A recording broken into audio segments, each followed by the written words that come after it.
देश में जो हाहाकार मचाया, उसकी सबसे ज्यादा मार उन लोगों पर पड़ी जो पहले से ही आर्थिक रूप से कमजोर थे और जैसे तैसे अपना गुजारा चला रहे थे।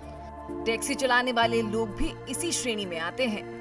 सर देखिए, हिमाचल प्रदेश में जितनी भी टैक्सी मैक्सी है, सारी गाड़ियां ही बैंक लोन पे हैं और 1.5 साल से सभी गाड़ियां खड़ी है।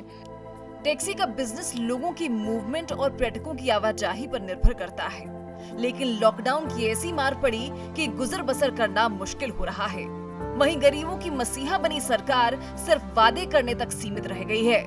सरकार को यह करना चाहिए कि और न तो कम से कम उनका ब्याज तो माफ कराए उसे बैंक से।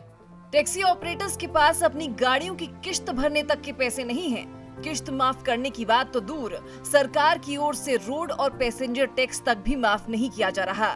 गवर्नमेंट को ये चाहिए ना कि लॉकडाउन लगा, हमारी किस्तें हैं, परमिट है, टैक्स है, रोड टैक्स है, पैसेंजर टैक्स है, ये तो कोई इसमें इन्होंने कोई माफ नहीं किया हुआ। टैक्सी चालकों का कहना है कि सरकार को बार बार बताने पर भी किसी तरह की सहायता नहीं दी जा रही है।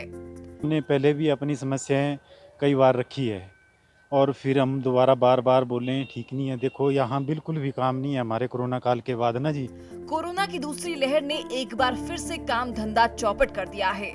ऐसे में टैक्सी चालक सरकार से मदद की आस लगाए बैठे हैं। काम नहीं है सर, लॉकडाउन फिर से लग गया है।